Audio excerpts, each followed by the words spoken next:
muslimin dan muslimat yang dirahmati Allah Subhanahu wa taala, marilah kita merafakkan setinggi rasa syukur kepada Allah Subhanahu wa taala kerana pada malam yang berbahagia ini kita masih lagi diberikan kesempatan, hidayah, inayah oleh Allah Subhanahu wa taala untuk kita bersama-sama memakmurkan masjid ini.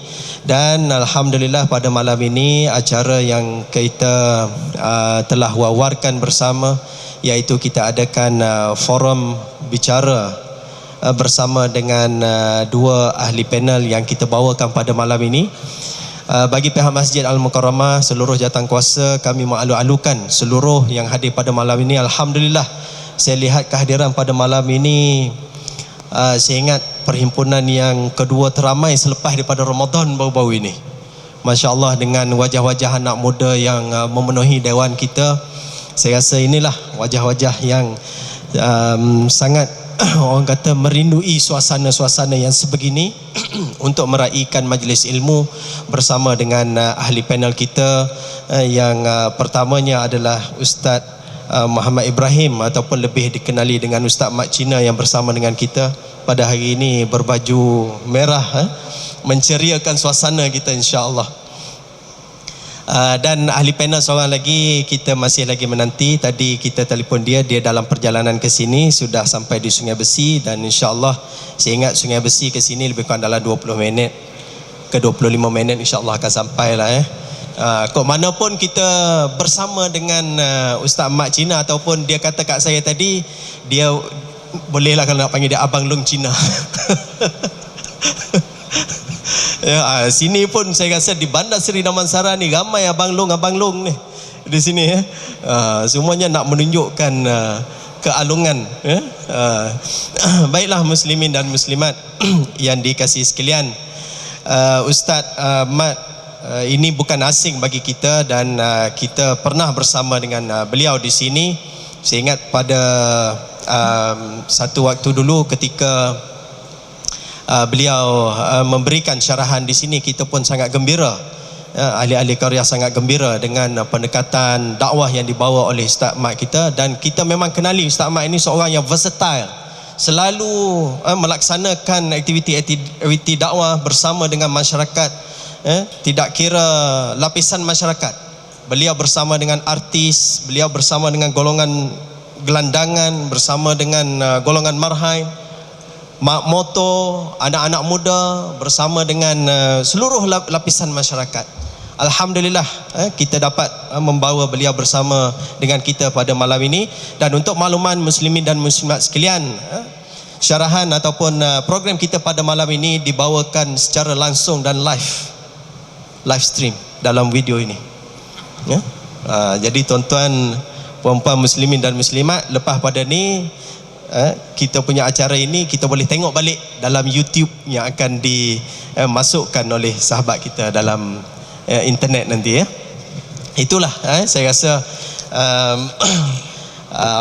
penambahbaikan yang kita cuba bawa. Kuliah-kuliah yang terpilih di masjid kita ini kita akan siarkan secara langsung bagi membolehkan rakan-rakan kita yang di luar sana yang tidak berkesempatan bersama dengan kita, ataupun yang berada di luar daripada karya kita, untuk orang kata mengikuti siaran ataupun mengikuti syarahan program yang kita laksanakan. Indahnya saat bersamamu, itulah tajuk yang saya rasa kita pilih untuk kita cuba minta ahli panel kita untuk mengupas pada malam ini. Jadi saya rasa untuk tidak melengahkan masa, di samping kita menunggu ahli panel yang kedua, mudah-mudahan beliau sempat sampai. Tadi dia minta supaya kita doakan keselamatan beliau, sebab minggu lepas beliau baru lepas aksiden. Jadi dia tak berani nak rush. Mula-mula dia cakap kat saya dia tak berani, dia takut dia tak sempat nak datang. So bila Ustaz Mat telefon beliau tadi, minta juga dia datang, bawalah slow-slow kok mana pun, untuk tidak menghampakan kita semua ini, terutama anak-anak muda yang bersama dengan kita lah ya. Jadi untuk memulakan program kita ini, saya memberikan ruang masa yang secukupnya untuk Ustaz Mat memberikan syarahan kepada kita berkaitan dengan indahnya saat bersamamu, berkaitan dengan kesyumulan Islam, berkaitan dengan keindahan agama yang kita anuti ini. InsyaAllah, mudah-mudahan Ustaz.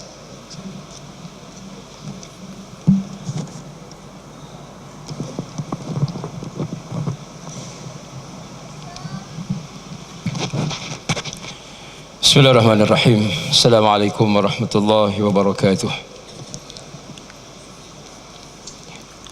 Assalamualaikum warahmatullahi wabarakatuh. Apa khabar semua? Tacha how? Alhamdulillah. Alhamdulillahirabbil alamin. Wabihi nasta'in wassalatu wassalamu ala rasulihil amin wa ala alihi wa ashabihi wa man da'a bida'watihi ila yaumiddin. Laqad qala Allah subhanahu wa ta'ala fi kitabihil aziz ba'da an a'udzu billahi minasy syaithanir rajim. Qad aflaha man zakkaha wa qad khaba man dassaha. Sesungguhnya beruntunglah mereka-mereka yang telah pun sedia bersih, menambahkan lagi kebersihan itu dengan iman dan amal-amal kebajikan. Wa qad khaba man dassaha, dan rugilah mereka yang mengotori setelah mana diri mereka bersih, mereka kotori pula dengan kebejatan, dosa dan maksiat kepada Allah. Sadaqallahul azim.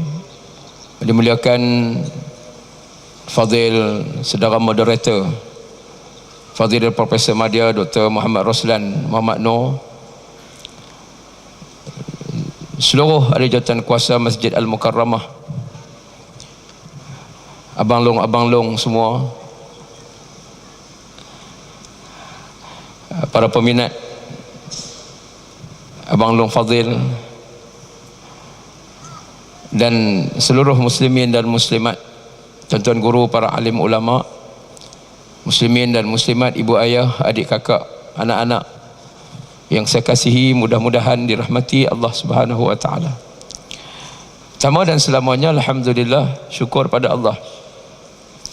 Sekali lagi pada malam yang mulia ini kita berkesempatan, walaupun asalnya program selepas maghrib, tapi tuan-tuan masih lagi setia menunggu sehingga kepada selepas daripada Isyak, dan tetamu yang tuan-tuan tunggu-tunggu belum lagi muncul tiba, dan kita doakan mudah-mudahan. Saya baru bercakap dengan dia tadi, saya kata peminat Abang Long ni ramai, anak-anak muda ni penuh. Jadi kalau Abang Long tak datang juga, nescaya hampa dan kecewalah mereka. Jadi dia dengar ayat tu, dia kata tak apa, insya-Allah saya akan cuba jugalah untuk hadir. Mungkin di saat akhir ke bagaimana, wallahu alam. Tuan-tuan yang dirahmati Allah sekalian, saya ditelefon beberapa minggu lepas oleh PIC program kita pada malam ini, yang sebenarnya saya pun ada program, tapi oleh kerana aura Abang Long ni, saya tak pernah lagi berforum dengan beliau. Kan? Saya tak pernah lagi berforum dengan beliau, cuma duk tengok-tengok iklan dengan teman-teman yang lain di Masjid Ar-Ridwan Ulu Kelang, di masjid-masjid yang lain. Dan kebetulan Ramadan baru ni, waktu kami minum-minum selepas tarawih di Selangor Mansion, kari kepala ikan, malam itu berimpun ramailah sahabat-sahabat tim dakwah, dan mereka bagi tahu, Ustaz, Abang Long akan datang saat lagi. Saya kata tak apalah, sebab saya pun dah lama, pukul 1 pagi pun tak sampai lagi, jadi saya minta diri. Elok saya keluar saja nak balik, dia orang kata, Ustaz, Abang Long dah sampai. Saya kata tak apalah, kin salam lah, sebab saya ada hal lain lagi yang nak kena selesaikan. Jadi bila ada panggilan untuk kami berpanelis bersama-sama, jadi saya cuba untuk adjust program saya malam ini ke tarikh yang lain, dan saya terima undangan ini untuk bersama-sama saya nak berkongsi, melihat sendiri, nak dengar sendiri cerita daripada beliau yang subhanallah, inilah hidayah Allah. Hidayah Allah Ta'ala ni Allah boleh bagi. Kita pun tak pernah fikir macam mana seorang gangster yang besar. Saya ingat ini bukan sekadar abang long ni tuan-tuan. Ini bapa kepada ayahanda. Kan? Ini bukan abang long ni saja. Abang long ni kecil aja. Kan? Ini bapa kepada ayahanda. Saya kata itu abang long Singapura, saya abang long Cina, boleh juga. Kan? Jadi tak apalah tuan-tuan yang dirahmati Allah sekalian. Cuma bila saya tengok wajah dia tuan-tuan, saya ada beberapa pengalaman manis. Ya, beberapa pengalaman manis bersama teman-teman di Indonesia. Dan saya alami sendiri tuan-tuan. Saya bertemu dengan seorang sahabat, namanya Saudara Dery Sulaiman. Saudara Dery Sulaiman.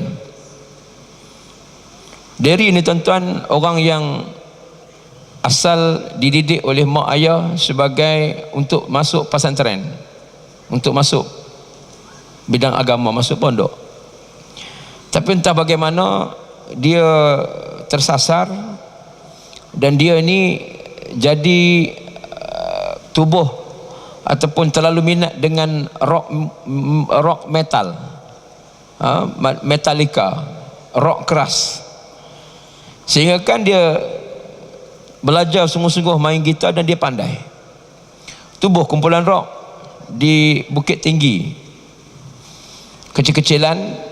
Kemudian bila orang kampung sudah benci, ya ada orang kampung kalau tuan-tuan pergi Bukit Tinggi, Padang, Pekanbaru ni macam kita di orang kampung di Melayu. Malam-malam jujur, petang-petang sebelum maghrib, ramai-ramai yang lelaki pakai kepiah baju Melayu, yang muslimat pakai baju kain telekong putih, jalan pergi masjid, nanti lepas isyak balik pula beramai-ramai. Suasananya macam suasana kita di kampung-kampung di sini. Bila ada anak-anak muda begitu, sifat dia yang seolah-olah mencari adat, seolah-olah bercanggah dengan kebiasaan orang kampung, maka orang kampung bilang tak boleh. Dibilangnya saudara Dery ini sampah kepada masyarakat, disebutnya sebagai macam-macam penghinaan, kata-kata keji yang dilemparkan. Ini kesilapan kita. Hatta kita hari ini pun anak-anak muda melepak tuan-tuan. Apa yang kita buat dengan mereka? Alhamdulillah kita buat program macam ni, yang kadang-kadang masjid juga kena buat program outdoor, keluar daripada kawasan compound masjid ini, buat program. Saya hari ini sedang menyusun beberapa program-program talk show di hadapan food court. Food court yang ramai, kami bawa PA system, panggil 2-3 orang penceramah, duduk di situ ceramah. Tak payah minta permit. Dia polis ke siapa nak menghalang, kita angkat barang, cabut, lari. Tak payah minta permit. Pergi biasa-biasa, minta permit Tobat Lahum tak boleh. Permit Selena Gomez sebab dia tak bercanggah dengan ketetapan yang diberikan. Baik, tuan-tuan yang dirahmati Allah sekalian, maka berhijrahlah saudara Dery pergi ke Jakarta. Tubuh satu kumpulan rock namanya Bad Raya. Main muzik sungguh tuan-tuan. Main muzik sampai sungguh-sungguh. Hadir ke konsert-konsert, buat program macam-macam, sehingga juga orang Jakarta benci kepada kumpulan ini. Dibilangnya sampah masyarakat, dibilangnya macam-macam nama yang diberikan kepada mereka, menyebabkan dia pun akhirnya ditanya sama teman-teman, lu bilang sama gue, di mana tempat yang tak punya kedengaran azan? Aku bingit dengan azan. Azan ini bingit, benci. Azan ini membosankan. Sampai ke tahap itu tuan-tuan. Sudah sampai tahap benci kepada agama, benci kepada azan. Tak mau dia dengar Allahu Akbar, Allahu Akbar, hayya 'alas salam, hayya 'alal falah.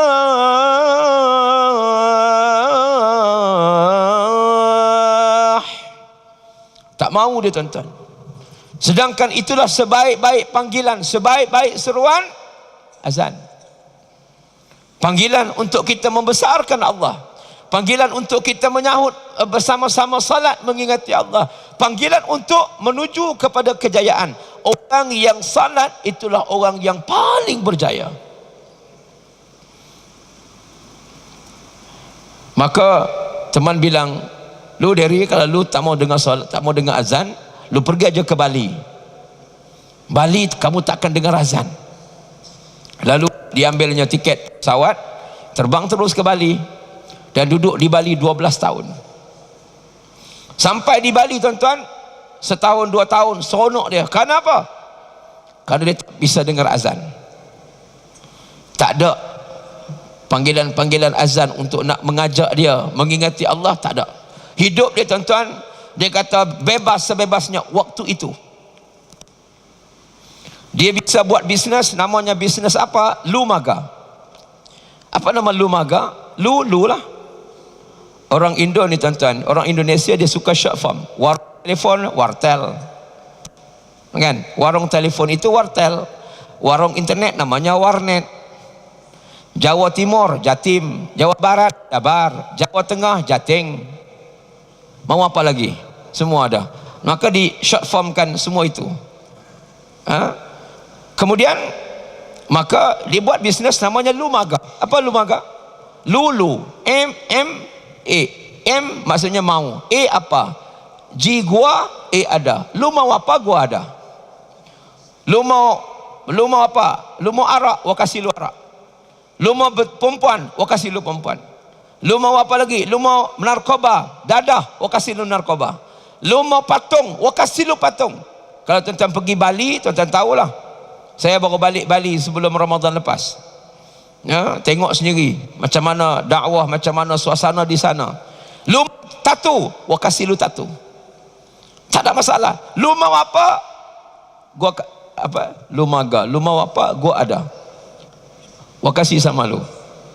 Ini bisnes yang dibuat. Dia kata, Ustaz, sampai tahap sebelum hidayah sampai, saya jual patung. Jual patung, tuan-tuan, jual Tuhan untuk disembah. Saya jual dadah, saya jual perempuan, saya jual arak, saya jual tatu. Semua saya bikin, asalkan pokoknya uang berbicara. Masyuk.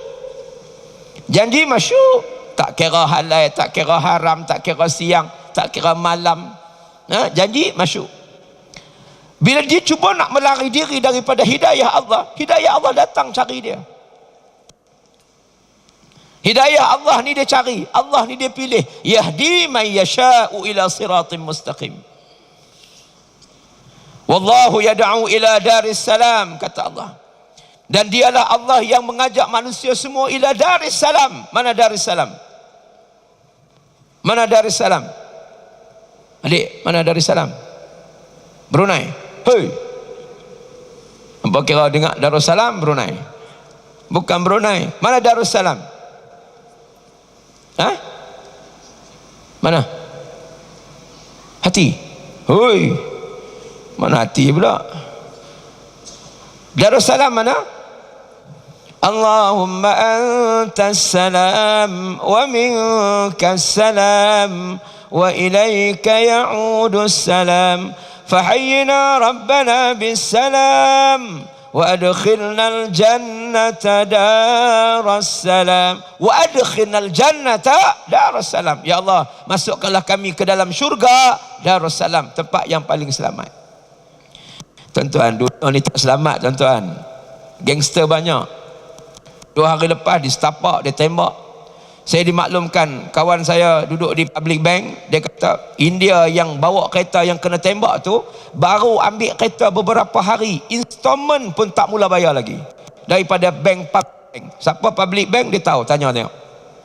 Kawan tu baru ambil kereta, bawa kereta, installment tak mula bayar lagi, bayar dalam payment awal je. Itu pun kalau dia tak buat full loan, dia bayar 10%. Kalau full loan memang tak bayar apa. Datang apa nama ni, penembak, pengupah, apa dia panggil, penembak tepat ke apa, datang pakai tu macam polis, sekali pandang macam polis, mai pam 18 16 das tembakan, cabut. Bukan naik motor besar, bukan naik motor mak rempek, bukan, motor biasa aja. Tapi hari ni orang berani tembak nyawa ni tuan-tuan. Dalam masa beberapa bulan, beberapa kes, 7-8 kes bunuh hari ni tak selamat. Kan? kita duduk tak selamat. Ada rela pun tak apa selamat, ada polis pun tak selamat juga, tentera kawal pun tak apa selamat, tak selamat. Itu dunia. Yang selamat di mana? Allahumma antas salam wa minkas salam wa ilaika ya'udus salam fahayyina rabbana bis salam wa adkhilnal jannata darussalam. Syurga yang paling selamat. Ya, tempat syurga yang tuan-tuan duduk malam ni nak buat apa tuan-tuan? Pasal syurga.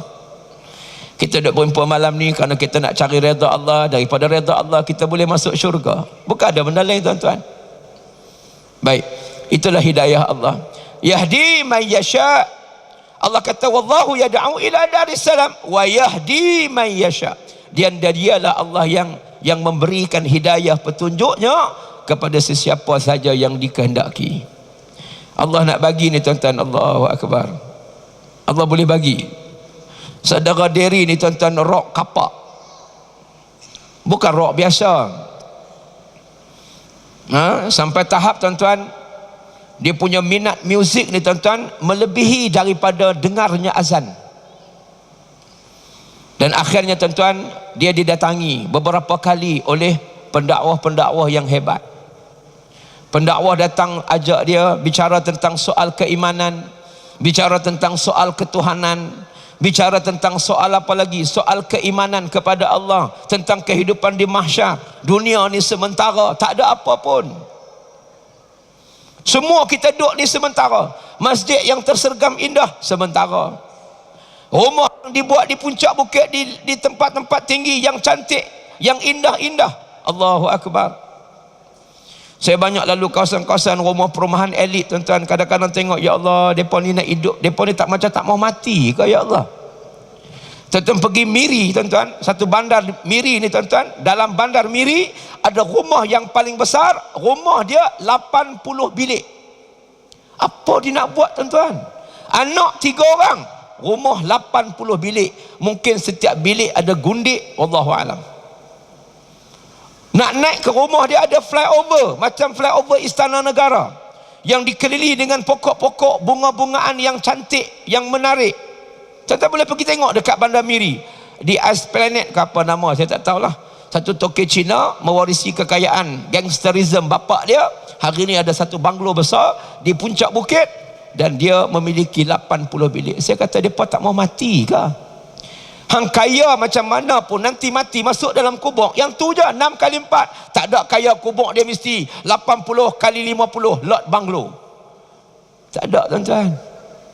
66 kali 4 je tuan-tuan. 7 kali 3, 7 kali 4. Yang tu je.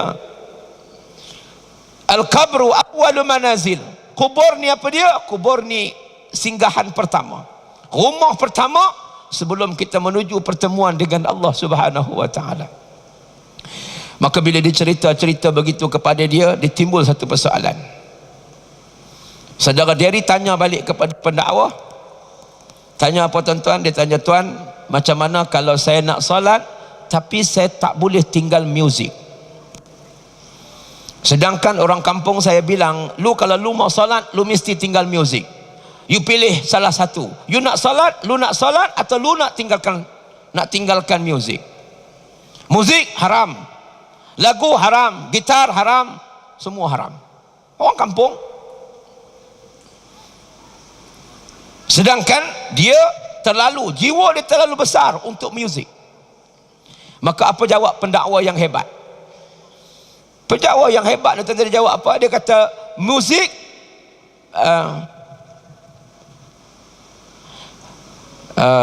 muzik bisa metal, solat jangan tinggal. Pendakwah ni tuan-tuan, dia nak cakap tu, dia rima dulu, dia cari wording, susunan yang hampir sama supaya kita bercakap dengan orang seni, dia kena ada rima. Tahu rima? Ni bukan suprema, bukan menata rima, bukan. Ni rima maksudnya di belakang tu sama. Apa? Ayat di belakang ni macam Nabi sebut kan. Nabi kata, ya ayuhan nas afshus salam, at'imut ta'am, wasilul arham, wasallu bil laili wan nasu niyam, tadkhulul jannata bisalam. Tu rima. Belakang bunyi am. Dia gitu. Belakang bunyi sama, itu dia panggil rima. Baik, maka pendakwa yang hebat sebut, dia kata, dia bilang Muzik bisa metal, solat jangan tinggal. Kan sedap dengar tu kan. Saya ulang, muzik bisa metal. Lu nak metal kah, lu nak rock kah, lu nak rap kah, hip hop kah, dangdut kah, is up to you. Tapi solat jangan tinggal. InsyaAllah tuan-tuan, muzik tak salah. Muzik tak salah pun. Yang salah ni kita. Kan? Ada kriteria-kriteria yang para ulama letakkan supaya maknanya dibenarkan. Kan? Tak salah. Kita nak berhibur. Saya pun minat muzik. Kan? Saya pun dengar lagu. Saya pun kalau dengar lagu, kepala tu mesti dia ada respon. Kalau dengar lagu, kaki pun tak goyang, tangan pun tak goyang, kepala pun tak goyang, itu masalah urat saraf yang tak betul. Dia dengar lagu kat kaku tuan, macam tak ada apa. Itu masalah tu. Urat saraf tu masalah. Kan? Dengar lagu. Setiap manusia punya harga cinta yang mesti dijaga kemuliaannya, namun ada kala insan tak berdaya saat dusta mampir bertakhta. Ku inginkan dia yang punya setia, yang mesti menjaga kemuliaannya. Saat ku tak ada, ku jauh darinya, amanah pun jadi penjaganya. Hatimu tempat berlindungku dari kejahatan syahwatku. Tuhanku merestui itu, dijadikan engkau istriku. Engkaulah bidadari syurgaku. Baik, itu lagu. Saya nak pi lagi, saya takut tak boleh pi. Kena buntik minum air asad. Jadi kita dengar lagu ni biasa. Kan? Biasa dengar lagu. Sebab itu fitrah dah.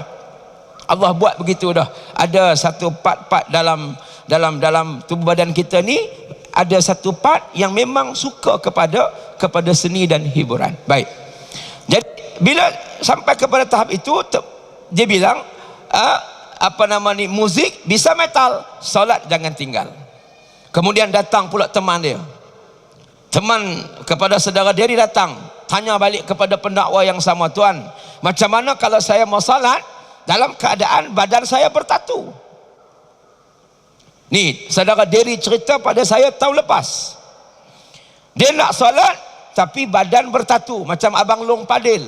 Abang Long Padil ni tatu sampai muka, tuan-tuan. Itu belum cek buntut dia. Buntut dia pada tatu, tuan-tuan. Tapi janganlah minta suruh dia tunjuk kat buntut pula. Tapi nak sebutnya orang yang buat tatu ni gila. Lalu apa jawapan pendakwah tadi? Dia tanya, Ustaz, macam mana kalau saya mau salat dalam keadaan badan saya bertatu? Apa dibilang oleh pendakwah? Kalau tanya tuan-tuan nak jawab apa? Tuan-tuan kata tak boleh salat lagi. Kan? Ataupun kena buang dulu. Tatu ni semua kena buang. Jenuh tuan-tuan nak buang tatu. Nak buang tu kena pakai setrika. Paling koman pakai setrika. Yang paling berat, buka nombor 5, tekap di muka. Kalau tatu di muka, jenuh menjerit, menyeksakan. Islam tak bagi. Yang lepas-lepas bertaubatlah pada Allah. Maka jawapan pendakwa ini, kalau lu bisa salat dalam keadaan badan lu bertatu, itu salat yang luar biasa. Ui, hampa dengar luar biasa lain macam. Hampa jangan esok pakat pergi Bukit Bintang pakat duk buat tatu semua pula. Tak boleh. Hak tak buat lagi, jangan gatai. Orang Kedah kata jangan tebiang duk pergi buat tatu. Haram alaik. Tak boleh. Hukum tatu haram. Tapi kalau yang lanjur, yang dah terbuat dah, apa boleh buat? Teruskan. Kalau nak buang, jenuh buang. Kalau dia mampu buang, silakan. Maka pendakwah ni jawab, kalau lu bisa solat dalam keadaan badan lu bertatu, itu solat yang luar biasa. Yang peliknya, yang anehnya, tak punya tatu tapi tidak solat. Betul tak tuan-tuan? Yang ni pelik, dia tak ada tatu tapi dia tak solat, itu pelik. Tapi kalau dia bisa solat dalam keadaan badan dia bertatu, itu luar biasa. Subhanallah. Tapi jangan dia solat itu kerana nak tunjuk pada orang pula, dia kena berubah niat dia. Kan? Baik. Saya baru ni tuan-tuan dijemput ke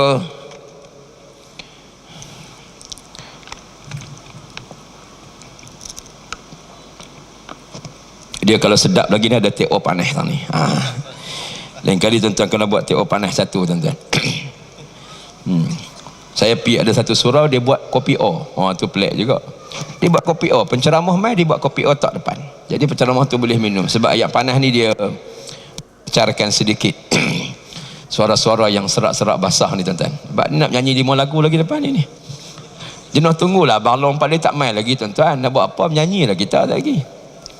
Baru lagu sekerat kan, tak habis. Nanti kita nyanyi. Baik. Saya baru ni dijemput ke Bali, Indonesia. Saudara deri ada sekali. Saya, saudara deri, saudara apa yang terkenal di Indonesia ni, apa nama? Artis rock yang terkenal ni, apa nama? Opik. Mas Opik.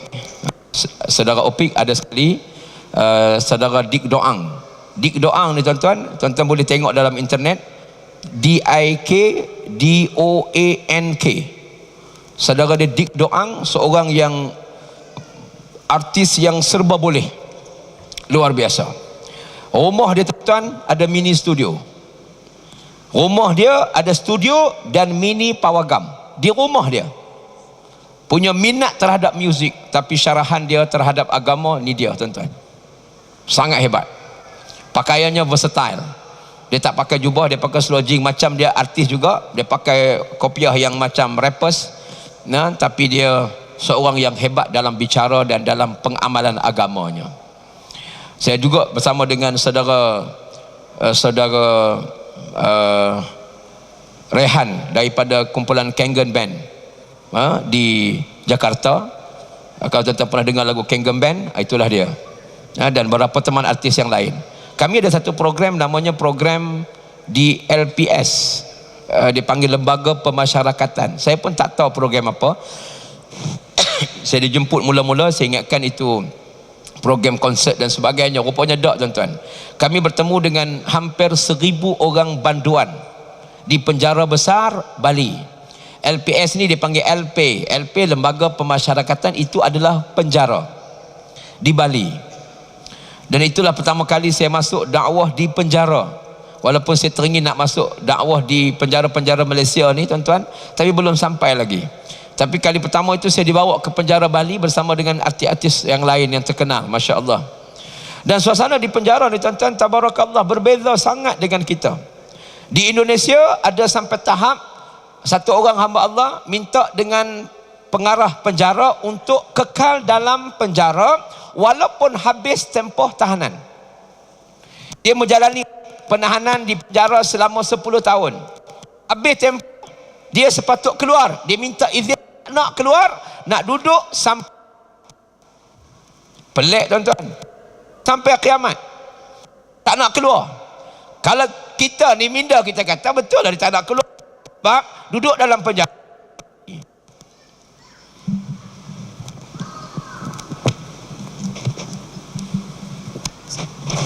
Duduk dalam penjara makan free, duduk dalam penjara minum free, tempat tinggal free. Saya tanya dia kenapa begini, dia kata tak, bukan kerana makan free Ustaz, saya bapak gangster. Ini bukan level Abang Long Padil ni, ini bapak kepada bapak Abang Long.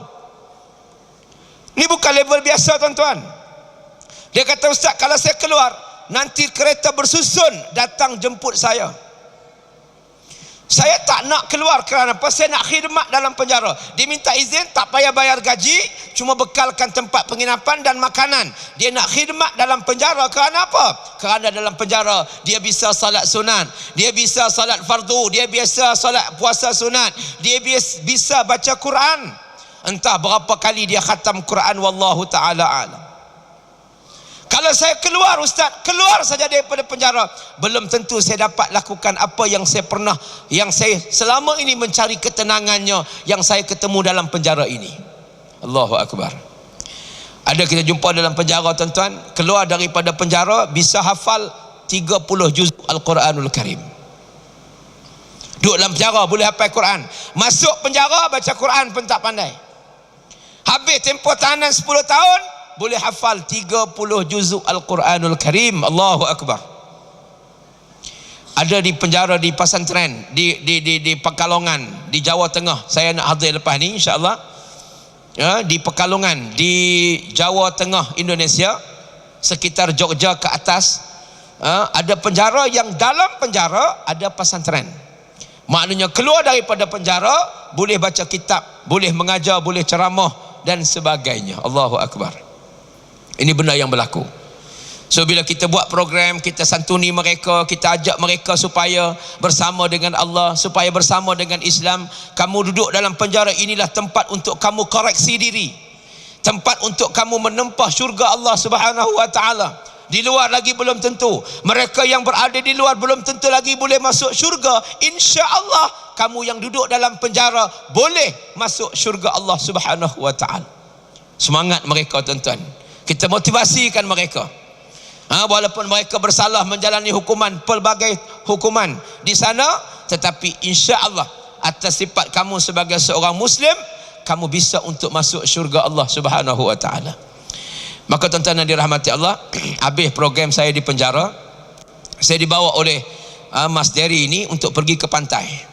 Kami pilih pantai Seminyak sebab pantai Kuta ni untuk orang-orang yang biasa, untuk foreigner yang biasa. Tapi Seminyak ni untuk foreigner yang daripada Europe, yang agak elit sedikit, agak standard sedikit. Kita pergi ke Seminyak. Kami pelepak di Seminyak tu sebab saudara Dery ni dia pakai jubah pun orang kenal dia. Seluruh pantai-pantai di Seminyak ni kenal beliau kerana beliau pernah menjadi artis rockers yang memang menyanyi setiap malam di pantai-pantai. Jadi dia pun pergi, dah kerja lepak-lepak, dia sama teman artis, sama keluarga beliau. Dia ada belakang tu ada kafe, pantainya panjang dan ada payung, ada bantal-bantal besar macam sofa. Kami lepak-lepak makan kacang. Kita nak tengok macam mana dia buat kerja dakwah. So dia pun pergilah ke stage yang ada. Habis 2-3 lagu dimainkan, dia pergi minta untuk nak menyanyi. Dia pun menyanyi dulu. Yang pertama lagu orang putih, lagu dalam bahasa Inggeris yang dia persembahkan untuk nak tarik perhatian audiens yang ada. Lagu biasa, bukan lagu agama, tapi lagu biasa. Kemudian lagu yang kedua, dia menyanyi lagu, wahai manusia, jangan mudah tertipu daya dengan dunia yang fana, sebagai tempat ujian bagi kita. Dunia sementara, akhirat selama-lamanya. Biasa dengar lagu ni? Biasa kan? Nanti saya kata orang kaya, tuan-tuan sebut mati. Boleh? Saya kata orang miskin, tuan-tuan sebut mati. Boleh? Boleh atau tidak? Saya sebut raja-raja, tuan-tuan sebut mati. Boleh? Saya sebut rakyat biasa, tuan-tuan sebut mati. Boleh ya? Orang kaya lambat. Nak buat album lagu mana? Sekali lagi. Orang kaya mati, orang miskin raja-raja, rakyat biasa. Orang kaya, orang miskin raja-raja, rakyat biasa mati. Orang kaya mati, orang miskin mati, raja-raja mati, rakyat biasa mati. Orang kaya mati, orang miskin mati, raja-raja mati, rakyat biasa mati. Orang kaya, orang miskin, raja-raja, rakyat biasa, Perdana Menteri, semuanya, menteri-menteri, Tok Imam, Semua mati. Semua pergi menghadap ilahi. Dunia yang dicari tak ada yang berarti. Dunia yang dicari takkan dibawa mati. Lagu tu je tuan-tuan. Lagu simple. Tapi Masya Allah, lagu ni dibuat oleh Mas Jerry sendiri. Dan dia yang buat, dia yang terbitkan sendiri, dia yang nyanyi sendiri tuan-tuan. Lagu ni mudah je. Habis dia menyanyi tuan-tuan, dia turun. Dia duduk sebelah tempat kami lepak ni. Waktu dia menyanyi tadi tuan-tuan, waktu mula-mula dia naik ke pentas, ada beberapa awet, ada beberapa couple, lelaki dan perempuan, lebih kurang 4 couple, 8 orang duduk di sebelah sofa kami ni, sebelah payung kami. Kami dah tengok lah, dia pun nampak goyang. Bila dengar lagu tu dia bergoyang, dia seronok. Kemudian bila kita habis menyanyi, dia duduk dengan saya. Sekejap kita bangun, kita pergi sapa dia. Nak tengok dia nak tunjuk pada saya macam mana dia berdakwah di pantai. Pakai jubah. Saya pakai seluar biasalah, seluar casual. Dia tu memang hidup dia dengan jubah, sebab dia dah lama dah pakai jin, pakai koyak kabak, seluar pendek dan sebagainya, dah lama dah. Sekarang dia tinggalkan semua tu, dia hidup dengan berjubah. Ya, kita bila dengar dia nak pergi pantai, kita pakailah pakaian casual. Tidaklah pakai jubah, pakai t-shirt, pakai slack dan sebagainya. Kemudian bila saya pergi, dia pun ajak pergi, kita bagi salam. Kita nak tahu dia Islam tak Islam. Sebab kalau tengok ke fizikal dia, memang lelaki semuanya bertatu. Yang perempuan pakai ni lebih kepada Hawaii, lebih kepada Mak Saleh lagi tuan-tuan. Pakai teruk, terjulai sana, terburai sana, macam-macam lah tuan-tuan. Memang sangat seksi. Jadi kita bagi salam, nak tengok dia Islam. Bila kita bagi salam, dia jawabnya semua 88 orang, Waalaikumsalam. Allahu Akbar. Maknanya Muslim. Kita tanya, Mas, bisa duduk bersama di sini? Oh bisa, silakan. Kita pun tengok-tengok tepi dia, duduk ramai-ramai. Kemudian bila saudara diri duduk, salah seorang daripada 4 couple ini sebut, ingat ke Abang Long main lah. Rupanya Abang Long main tak ingat kopi tuan-tuan. Bagus. Lepas ni kena minta Nescafe tarik pula lah. Tak mana tadi, lupa dah lah.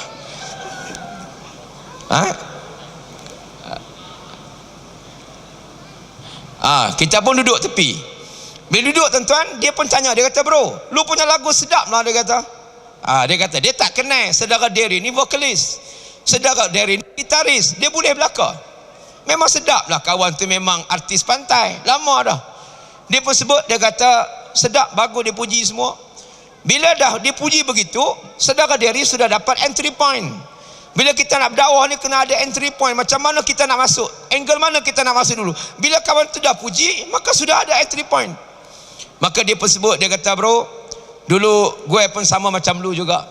Macam ni lah, lepak sama awet gini, minum-minum, mabuk-mabuk, tatu sana, tatu sini, macam lu juga. Tapi sekarang Alhamdulillah, gue sudah berubah. Sekarang dengan hidayah Allah, gue sudah jadi begini. Baik, saya perkenalkan dulu, ini Mas Rehan, ini Mas Dimas, ini Pak Ustaz Muhammad, Ustaz Mak Cina dari Kuala Lumpur. Kalau lu ada persoalan agama, lu langsung terus tanyalah Ustaz. Ustaz sudah ada sama kamu. Kita pun bicara, habis Allahu Akbar. Ahlan wa sahlan. Allahu Akbar. Apa khabar? Allahu Akbar. Subhanallah. Pukul 10 sampai.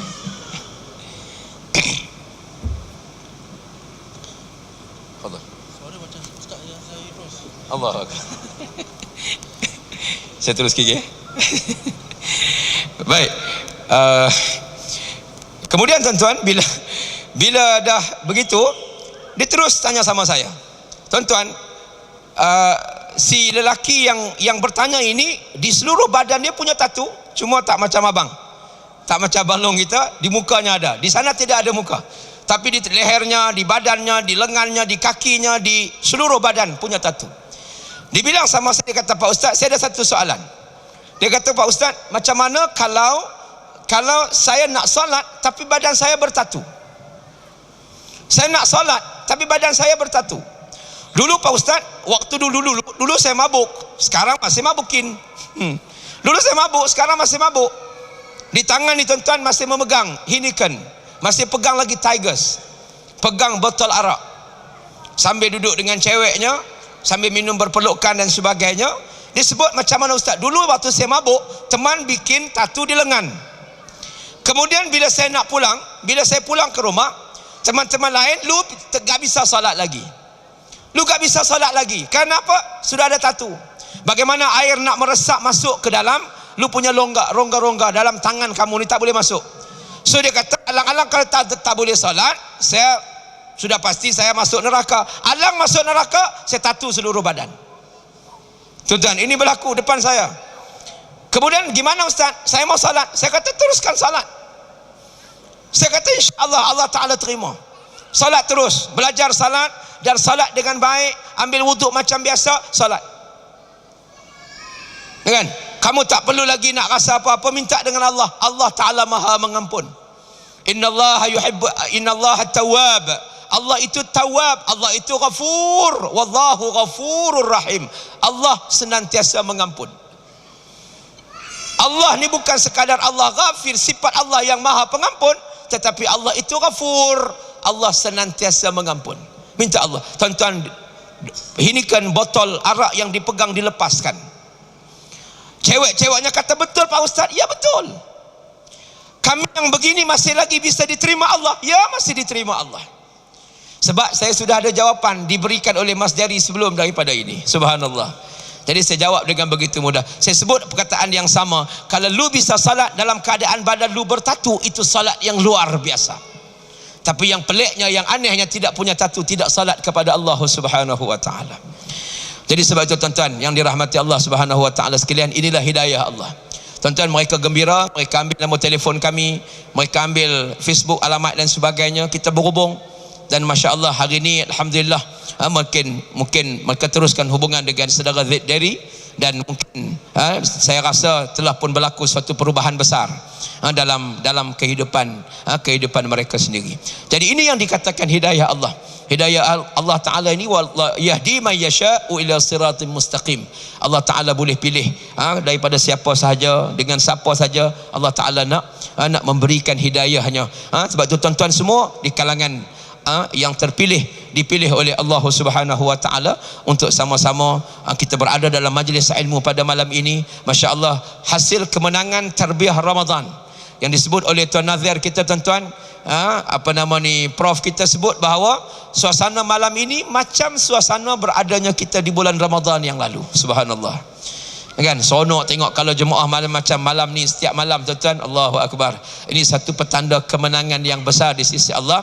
Maknanya kita meneruskan amal-amal kebajikan kita, bukan nanti pada bulan Ramadan saja, tetapi pada bulan Syawal, pada bulan Zulqa'dah, pada bulan Zulhijjah, Muharram, Safar, Rabiul Awal, Rabiul Akhir, sampai kepada kita bertemu dengan Ramadan yang akan datang insya-Allah. Baik hadirin dan hadirat yang dirahmati Allah sekalian, itu sedikit perkongsian daripada kita. Abang Long Fadil pun dah sampai. InsyaAllah dia akan berkongsi pula dengan kita pengalaman-pengalaman yang cukup indah dalam kehidupan beliau. Dan hari ini kita nak ambil semangat. Jangan dengar saja tuan-tuan, kita nak ambil semangat, kita nak ambil iktibar. Dan insyaAllah mudah-mudahan Allah Ta'ala memberikan yang terbaik kepada kita semua insyaAllah. Wallahu'alam. Assalamualaikum warahmatullahi wabarakatuh. Waalaikumsalam warahmatullahi wabarakatuh. Saya rasa masih lagi kita belum puas. Tadi Ustaz Mat kita ada sebut, dia kata 5 lagu dia nak malam ni, dia baru 2, ada 3 lagi insya-Allah lepas pada ni. Kalau ada ruang kita bagi lagi ruang pada beliau. Jadi saya rasa kita sudah menerima kehadiran tetamu kita yang kedua, iaitu saudara Abang Long Fadil yang datang daripada jauh, daripada Singapura. Malam tadi bertolak daripada Dungun datang ke Kuala Lumpur ini. Jadi alhamdulillah kita dapat bersama dengan beliau pada malam ini. Saya rasa saya tidak perlu untuk bercakap panjang, saya terus saja memberikan ruang ini kepada Abang Long kita untuk berkongsi dengan kita apa-apa yang dirasakan perlu sebagai satu pengajaran kepada kita bagaimana keadaan kita daripada zulumat ila nur, daripada kegelapan kembali kepada cahaya nur ilahi. InsyaAllah Abang Long boleh ya?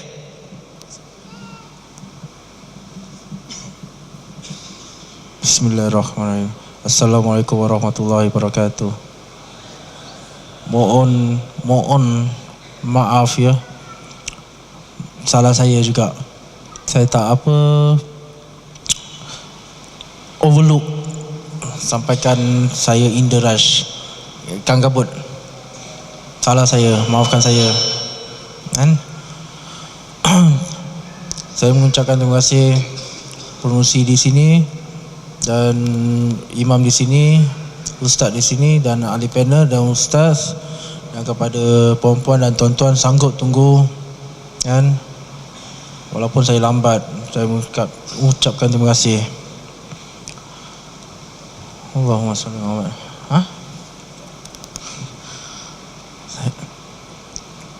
Saya cuma cakap terima kasih je. Okey, assalamualaikum. Yalah.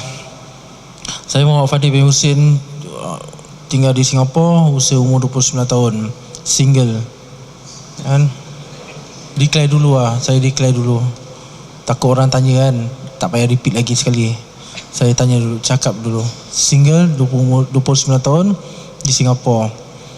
Dan saya mengucapkan terima kasih juga kan. Sanggup tunggu, lama tau. Okey lah, cerita apa Nak cerita apa? Oh, sejarah. Okey, cerita pasal lagi satu. Saya ni kuat lupa kadang-kadang. Sejak saya accident ni, saya kadang-kadang tak overlook. Saya lupa kan. Tapi insyaAllah lah, mudah-mudahan Allah tu bantu saya.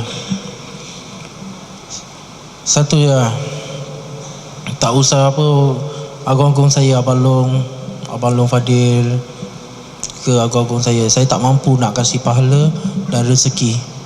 Saya pun manusia macam tuan-tuan dan perempuan. Tak payahlah agung-agung saya, panggil Mak Fadil biasa je, atau Fadil single ke kan, insyaAllah. Lagi bagus agung-agungkan Allah, dapat, orang kata lagi afdal, dapat pahala, dapat rezeki bermacam-macam. Ya Allah, saya tak mampu. Okey, tentang pasal Abang Long ni, actually nama saya Muhammad Fadil, tapi cuma orang Penang jemput saya pertama kali saya pergi Penang. Cerita dia, diorang letak Abang Long Fadil pasal ada cerita Abang Long Fadil juga. So diorang gunakan tu Abang Long untuk letak panel. Dari situ lah kekal sampai sekarang. Tapi kau boleh pun jauhkan lah. Saya pun tak nak itu nama. Pasal apa, pencuri mana nak mengaku diri dia pencuri? Betul? Dan bos mana nak mengaku diri dia big boss? Tak ada siapa-siapa yang nak mengaku. Sedangkan kalau sekira kita belajar tinggi pun tak mengaku diri kita ustaz. Kan? Saya mengaku diri saya ni dah baik. Saya masih jahat lagi. Tapi saya mencubakan diri saya nak jadi baik. Islahkan diri saya. Okeylah. Sampai di sini saja. Saya dah penat. Okey. Sebelum saya berhijrah, memang saya umur 12 tahun, saya dah memang kawan Cina, jauh dari kawan Melayu. Saya tak percaya Allah, saya tak yakin Allah. Saya kutuk Allah, caci Allah. Kenapa saya tak suka kawan Melayu? Pasal apa? Melayu ni ibarat ting kosong. Cakap ting kosong, tak suka buat. Inilah Melayu kita. Tapi Islam lagi mulia kan. Siapa Islam, siapa Melayu? Siapa nak mengaku diri kita Melayu? Kita Islam ke Melayu? Islam kan. Tapi Islam tak gitu macam lah. Saya yakin Islam mulia. Tapi Melayu just a name ni, gelaran je. Inilah maksud saya. Melayu ni ibarat apa? Pada saya Melayu ni macam pandai berbual tapi tak pandai buat. Pandai hina tapi dia kian ingat diri dia dah baik sangat. Inilah Melayu. Suka kutuk. Terus saya campur kawan-kawan Cina. Pasal apa? Family saya more tu kawan Cina. Dari situlah saya belajar kenal diri saya, campur loktang, main loktang semua. Sampai umur 12 tahun saya pun pernah masuk lock up polisi 12 tahun. 15 tahun saya dah masuk Juvana. Tapi di Singapura panggil Boys Home. Umur 15 tahun. So dari situ pelan-pelan kelemahan saya buat orang, caci orang, gunakan orang. Umur saya berapa tahun 2007 saya kena pukul. Saya kena pukul kat kedai makan dengan keadaan orang kata 8 orang dengan parang, dengan pisau, semua jalan terus. Tapi alhamdulillah kan, yang orang kata hampir-hampir matilah kalau tak gerakan Allah untuk hantar saya pergi hospital, gerakan manusia. Allah gerakkan manusia untuk saya hantar saya pergi hospital. Saya rasa saya dah mati dah. Saya lambat 5 minit saya dah arwah. Tinggal saya pekak, tak dengar kan, urat putus, hingga tinggi rendah. Tapi bila saya sampai hospital tu, saya lambat 5 minit saya dah arwah. Tapi bila dia pakai oksigen, saya masih boleh bernafas. Bila dia buka oksigen tu, saya tu dalam 1-2 second, just put 5 second dalam masa 5 second tu, saya tu collapse. Saya tu pingsan. Saya ingat saya dah mati dah. Saya ingat saya dah mati. Tapi bila dia dah nak ke ward dia dah operation semua. Yang saya dulu tak belajar agama, tapi bila saya nak ke ward tu, saya boleh terduduk, saya sadar, saya terduduk, saya boleh mengucapkan alhamdulillah sebab aku tak mati. Nak cakap kata satu huruf pun saya tak pandai. Nak cakap bismillah pun saya tak pandai. Dari situ saya memang tak pandai. So bila saya dah recover for few weeks saya dah recover diri saya mula isap dada. Dah 4-5-6 tahun saya isap dada. Habis lama-kelamaan saya memang orang kata heavy dengan itu benda.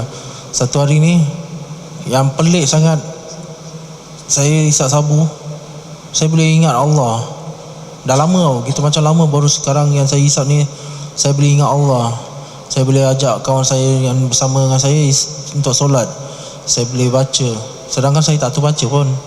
Saya buta huruf, lidah keras kan, tiba-tiba boleh baca. Dan kedua pula, bila saya tak ada tu sabu, saya tak boleh ingat Allah. Susah, otak empty, kosong, jiwa kosong. Tapi bila kena sabu, saya ingat Allah.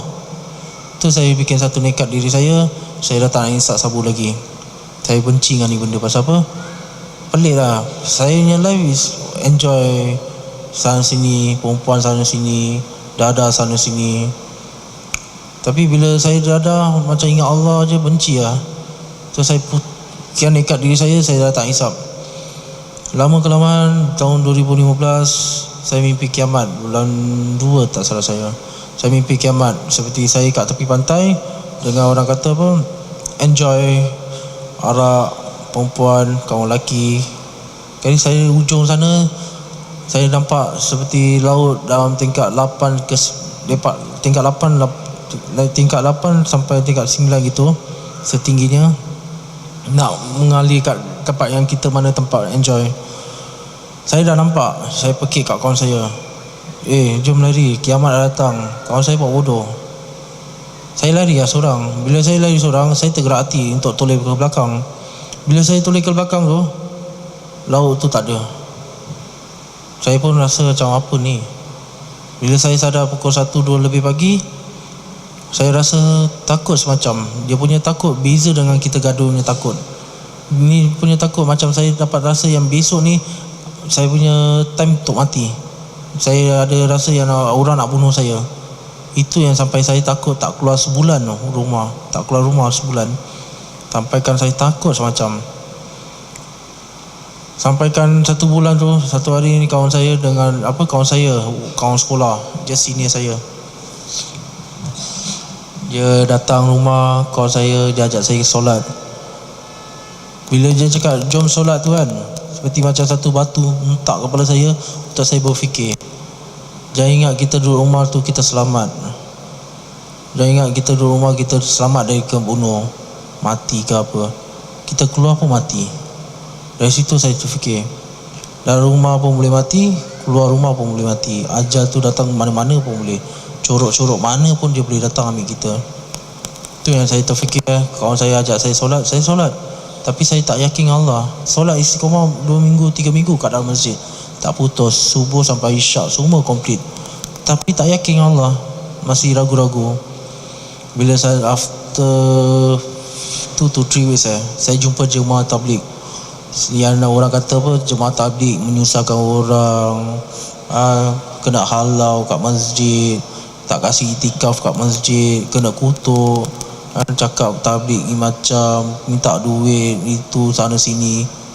Tapi sebaliknya jemaah tabligh tu dia ajak saya duduk bayan, dengan orang kata duduk musyawarah harian.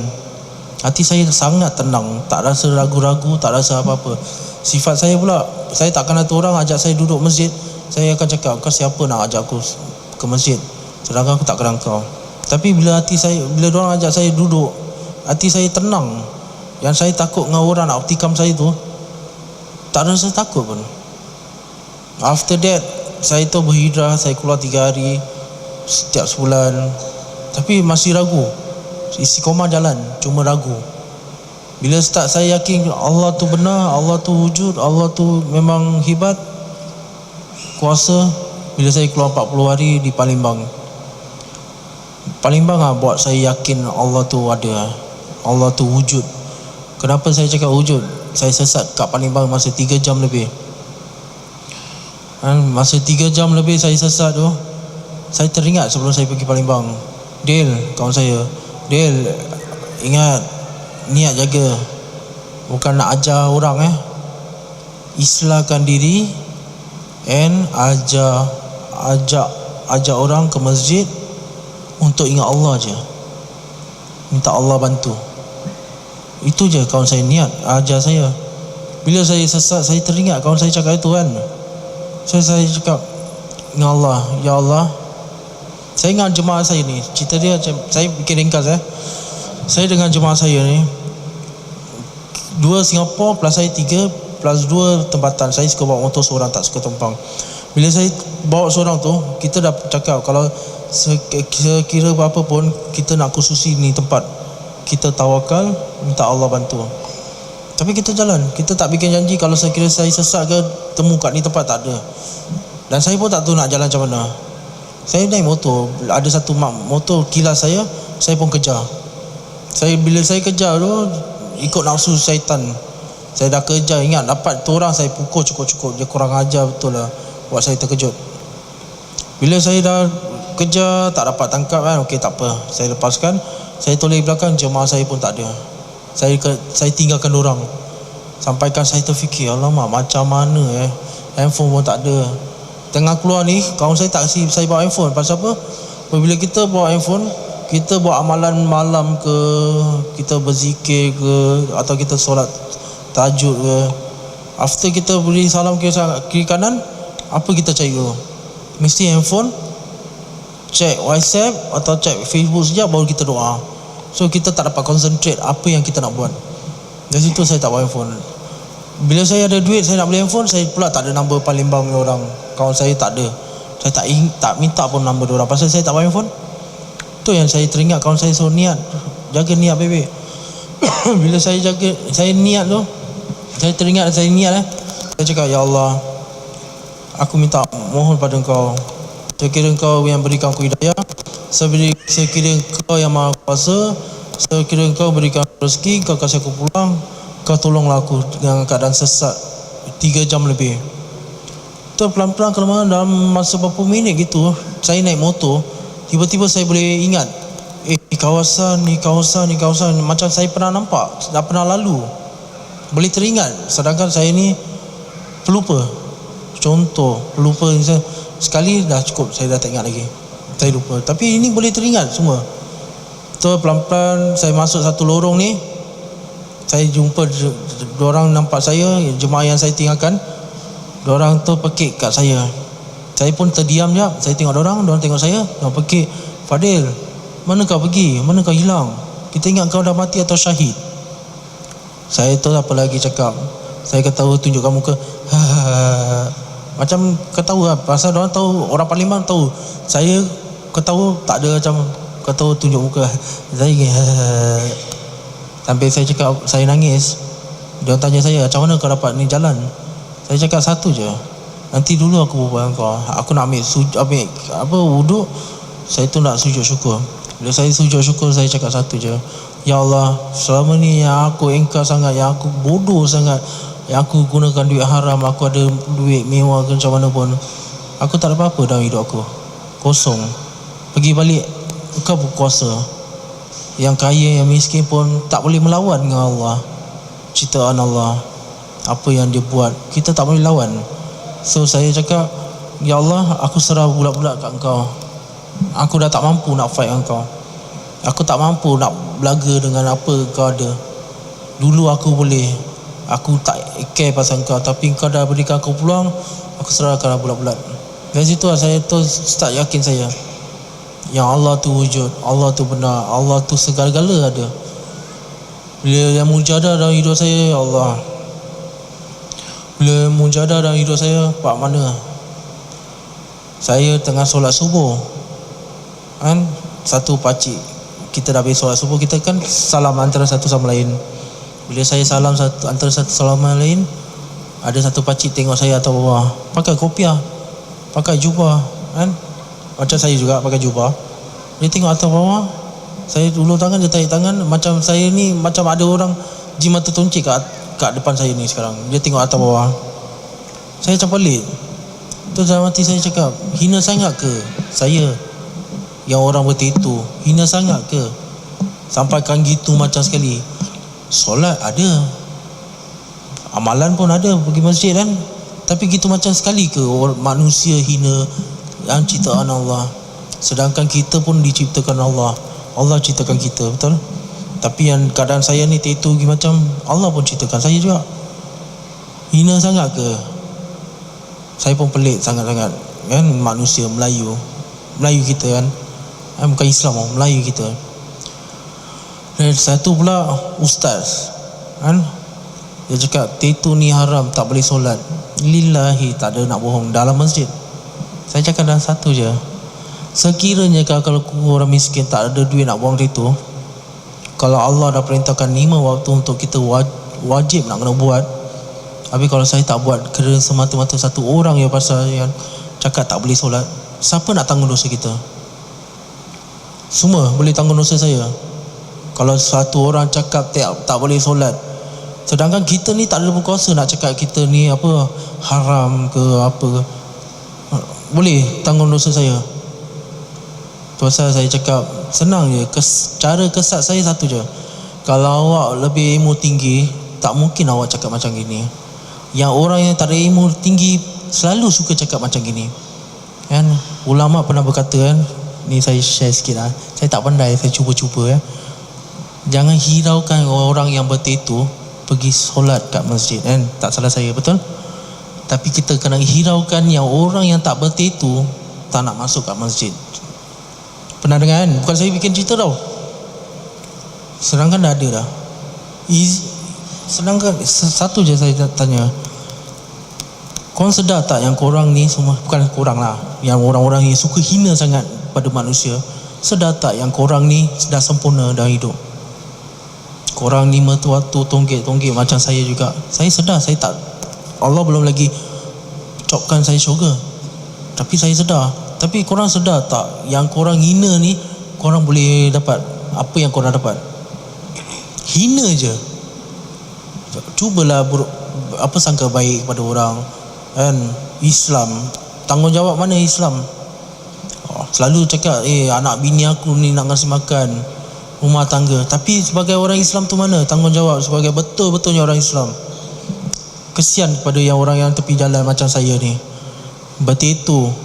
Siapa nak pergi tanggung dorang? Siapa nak bawa dorang ke masjid? Mana tanggungjawab kita ni semua? Kita besarkan dunia je, dunia dah tutup mata kita. Saya cakap terus terang, saya orang miskin, tapi saya yakin apabila kita buat baik, Allah pasti berikan yang baik, ganjaran. Apabila kita sangka buruk, kita yang dapat lah. Betul tak Ustaz? Saya ni tak pandai, saya bodoh. Tapi saya cakap satu je lah, saya harap-harap sangat, janganlah hina antara satu sama lain. Kesian pada dorang. kita mampu tangan untuk bertumbuk orang, kita mampu tangan untuk potong-potong orang pakai pisau. Tapi apabila kita dah tua, tangan kita dah lembik dah. Kita dah lembik dah. Tapi mulut kita ni baik muda sampai ke tua, sampai kita terbaring, sampai kita nazak pun kita masih boleh bercakap, masih boleh berdoa. Kalau kita amalan kita bagus, akhir kalam pun kita dapat mengucap 2 kalimah syahadat. Betul tak Ustaz? Itu je. Tapi gunakan lidah kita ni berbual doa yang baik-baik saja. Jangan gunakan lidah kita berbual yang tak baik, menyakitkan hati orang, dapat satu dosa. Lidah kita ni seperti jarum cocok kat badan kita berdarah. So gunakan lidah kita, mulut kita berdoa yang baik-baik saja. Itu yang saya mampu boleh cakap lah. Saya sedar saya tepi jalan masih kucing kurap lagi. Saya belum lagi baik, tapi saya masih belajar nak jadi baik. Cuma kita minta sokongan. Apabila kita nampak orang kadang gini, kita nak kena motivation kuat. Seperti kita sayang pada anak-anak kita. Dan yang kecil, yang nakal, tetap sayang juga kan. Kenapa yang tepi jalan, yang kat luar tu kan, dia jahat, kita boleh cakap engkau tak solat, engkau tak boleh, kau dosa banyak. Kita pun tak tahu macam mana kita boleh cakap lah.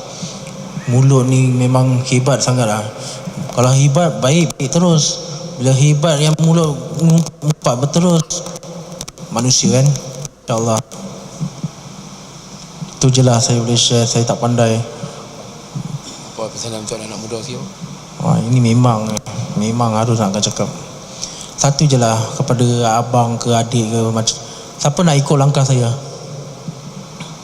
Yang betul itu. Tak jawab pun kata saya balik, tak datang kan? Siapa nak ikut langkah saya? Langkah yang betul itu. Tak nak kan? Semua tak nak kan? Siapa nak ikut langkah yang jalan baik? Saya berbual semua tersenyap macam biskut je. Siapa nak ikut langkah yang baik? Siapa nak ikut langkah yang tak baik? Yang tak baik jangan angkat tangan. Kalau nak rasa nak angkat tangan, terpulang. Kalau nak jalan baik, angkat tangan. Angkat tangan, kau ikhlas. Alhamdulillah. Satu je saya cakap. Korang yang menyusahkan mak bapak korang, itu je. Korang tahu tak yang mak bapak korang ni kerja susah payah untuk kasih korang makan, untuk kasih sekolah, tapi kita gunakan itu duit untuk apa? Besarkan kawan, pergi sana sini, tergulik sana tergulik sini. Tapi korang sedar tak, korang buat ni semua mak bapak korang yang tanggung dosa korang.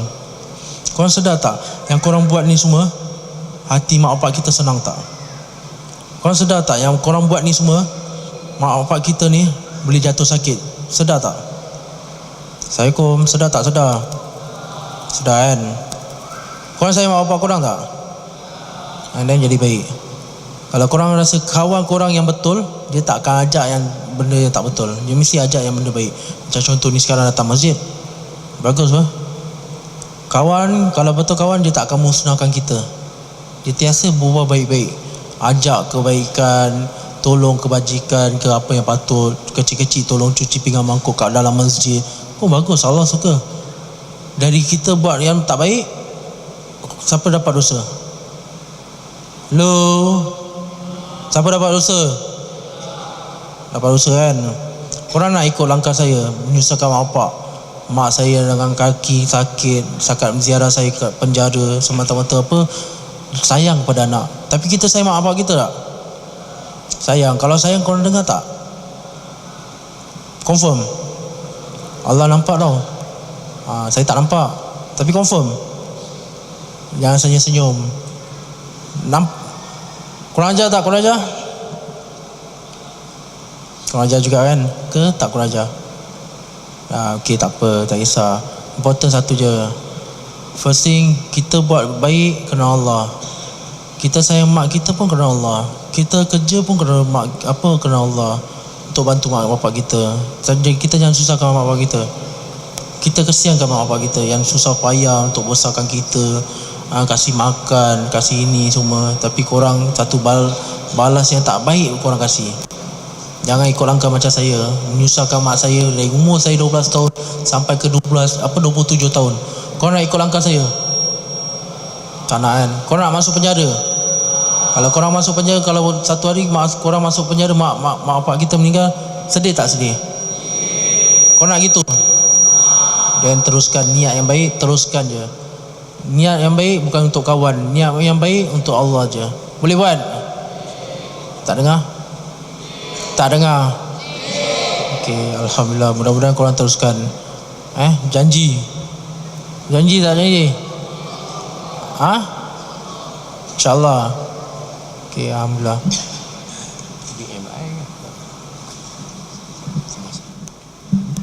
Alhamdulillah, kita telah mendengar perkongsian daripada Abang Long tadi yang saya kira telah memberikan kepada kita pengalaman-pengalaman beliau, dan saya percaya di kalangan kita yang hadir ini semua dapat merasai, menjiwai bagaimana Abang Long daripada orang kata sebelum ini kepada jalan yang kebaikan ni, dan mudah-mudahan insya-Allah akan menjadi ikutan kepada kita semua, terutama di kalangan anak-anak muda kita ni. Saya rasa 5 minit yang akhir ini saya nak berikan laluan kepada Ustaz Mat Jina untuk penggulungan sesi kita pada malam ini. InsyaAllah bekalan-bekalan yang mungkin pesanan-pesanan yang boleh untuk kita ambil sebagai intibar dan pengajaran ini. Saya ingat 5 minit yang tajam saya berikan kepada Ustaz Mat.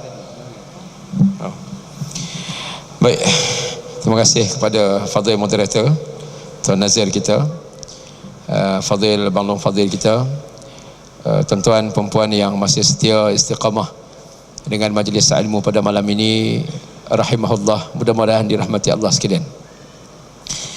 Alhamdulillah, kita begitu teruja mendengar cerita-cerita insan terpilih, insan yang dipilih Allah Subhanahu wa taala, yang kadang-kadang kita tidak menjangkakan seperti itu.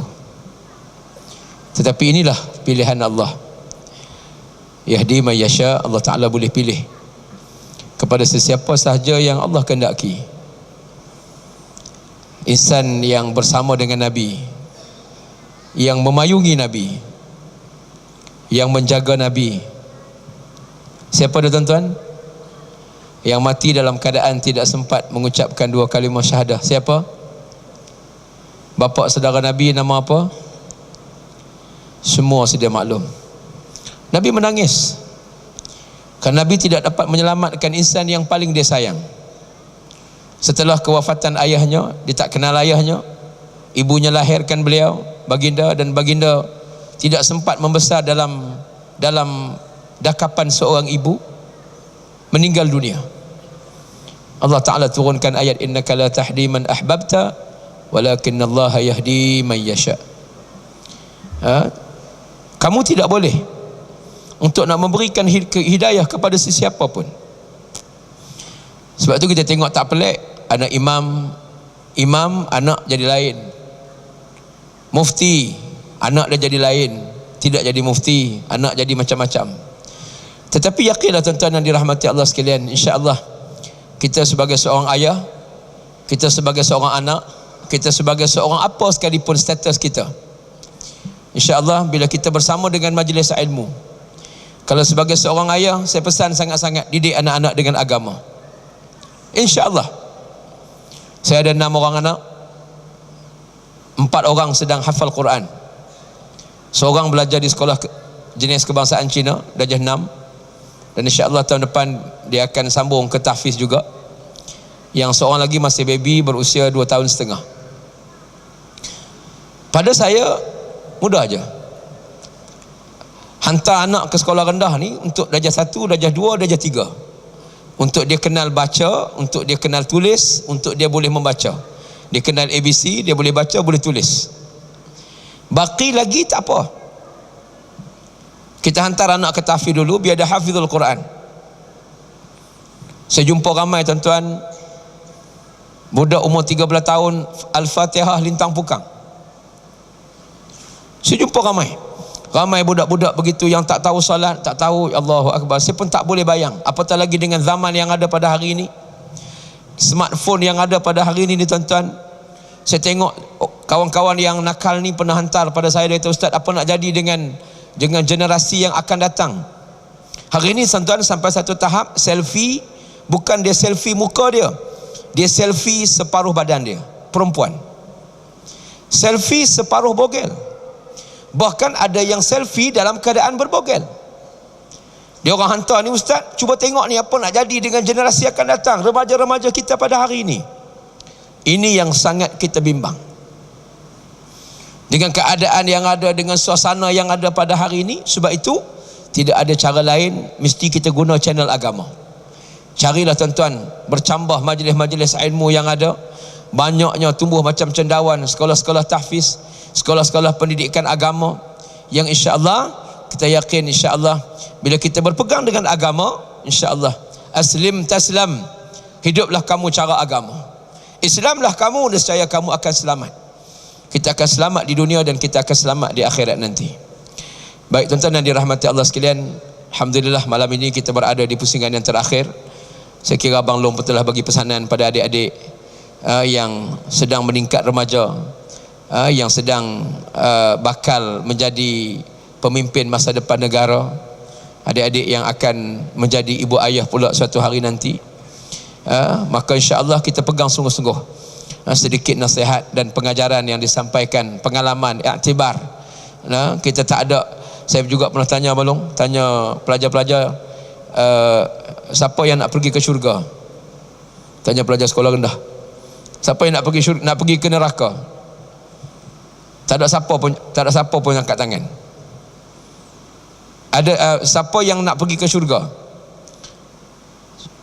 Semua angkat tangan. Tak apa, saya tak tanya adik ni, saya tanya pelajar lah di sekolah lain. Siapa yang nak pergi ke syurga? Ada 40 orang, 39 angkat tangan, seorang tak angkat tangan. Jadi bila kita tanya seorang lagi, of course dia akan pergi neraka. Sebab nanti di padang mahsyar tak ada lagi dah, dia tak ada pilihan. Tak ada kata ustaz, saya neraka pun tak mau, syurga pun tak mau. Tak boleh. Tuan-tuan duduk atas dunia, tak apa, kita ada A, B, C, D, E, boleh. Tapi di padang mahsyar ada dua saja. Dan dua ini bukan kita yang pilih.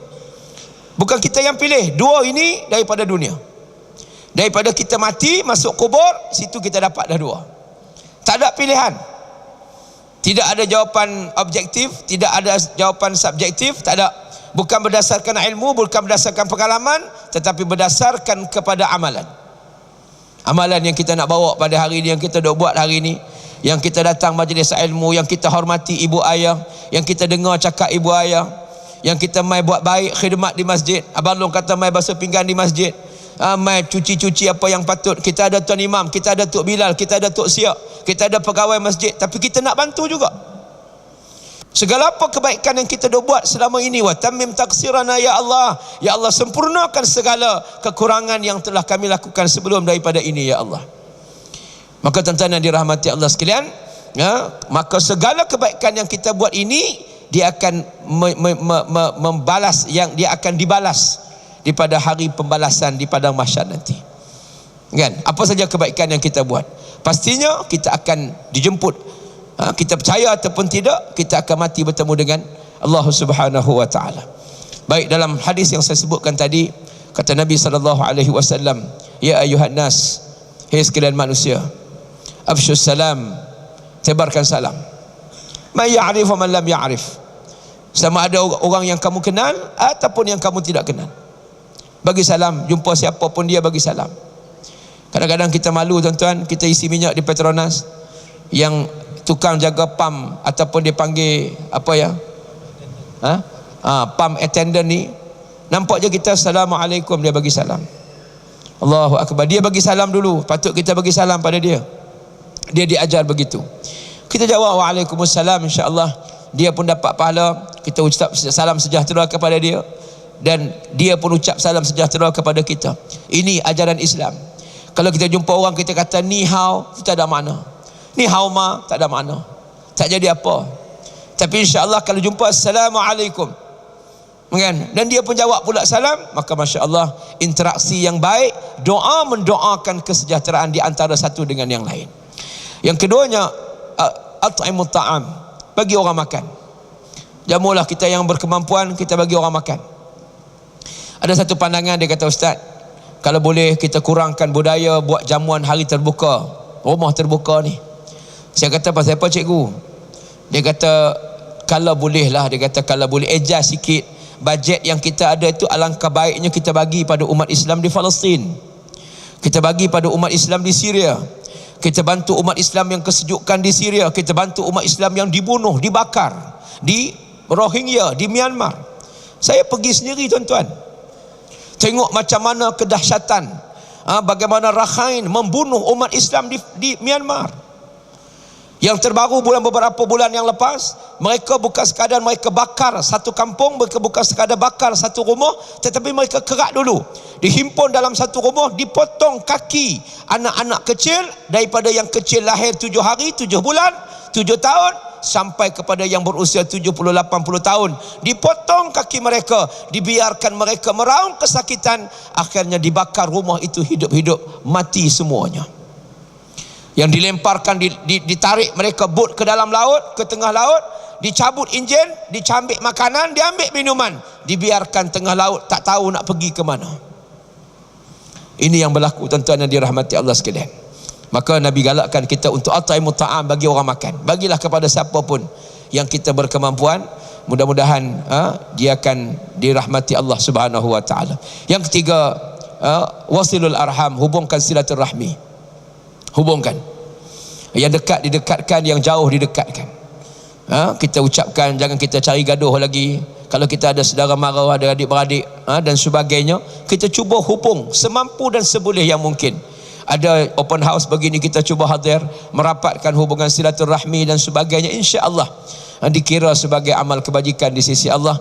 Yang terakhir kata Nabi, wasallu bil laili wan nasu niyam, kamu bangun di tengah malam di saat orang lain sedang tidur. Tadkhulul jannata bisalam, masuklah kamu ke dalam syurga dengan selamat sejahtera insya-Allah. Mohon tuan-tuan, kita siang kita berdakwah, siang kita berkempen, siang kita ajak manusia kembali kepada Allah, malam kita berdakwah lagi, berkempen lagi. Maka tengah-tengah malam di saat orang lain sedang tidur, berdoa pada Allah, minta kepada Allah Subhanahu wa taala. Kerana Allah ni tuan-tuan sekalian, Allah mencari-cari di sepertiga malam akhir. Hal min taibin fa'tubu ilaihi, wa hal min sa'ilin, wa hal min mustaghfirin fa'aghfirulah, wa hal min sa'ilin fa'u'tilah. Mana ada di kalangan hamba yang nak meminta-minta, yang nak minta taubat, fa'tubu ilaihi, aku terima taubat mereka. Yang nak memohon pengampunan daripada Allah, fa'aghfirulah, aku ampunkan dosa-dosa mereka. Yang nak memohon-mohon daripada Allah, mohonlah tuan-tuan. Kadang-kadang dalam kita berdakwah ni macam-macam ujian. Saya nak sebut pada tuan-tuan sekalian, insya-Allah saya ada sediakan tabung di belakang, ada 2 tabung. Tuan-tuan tolong bantu insya-Allah. Pada 4 hari bulan ni hingga 8 hari bulan, saya akan masuk ke pedalaman, ke Pulau Banggi di Kudat, Sabah.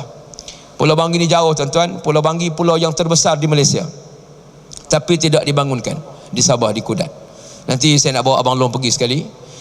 Kita insya-Allah tuan-tuan sekalian, kita masuk ni dah beberapa kali dan kita telah pun mengislamkan puluhan keluarga. Hasil daripada kita islamkan mereka ini, kita bawa anak-anak yang selected, remaja-remaja yang terpilih, untuk kita bawa ke Kuala Lumpur dan kita didik mereka selama 1.5 tahun dengan didikan Islam, sehingga mereka ni boleh lulus teori dan praktikal.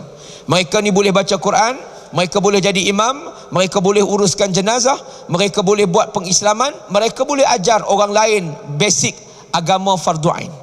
Dan kita hantarkan mereka, waliyunziru qaumahum idza raja'u ilaihim la'allahum yahdharun. Mudah-mudahan mereka ni bagi peringatan. Dan bila kita turun, kita berikan, kita islamkan beberapa keluarga. Da'i ini akan datang untuk mengajar setiap minggu. Tuan-tuan bayangkan, mereka naik ikut jalan balak, jalan sungai. Saya pergi ni tuan-tuan, kadang-kadang cabaran hebat. Kami turun di Kerakit, di Pulau Banggi, jeti namanya Kerakit, kami naik bot pergi Selangan. Selangan ni tuan-tuan, kalau nak ikut jalan kereta memakan masa 2 jam lebih, naik 4x4. Jalannya teruk sangat-sangat, tapi kita redah juga. Kadang-kadang kita terpaksa naik bot pula, bot fiber, bukan bot besar. Bot fiber tuan-tuan, kita naik tengah-tengah perjalanan tuan-tuan, datangnya apa dipanggil alligator, buaya laut, duduk di tepi tuan-tuan.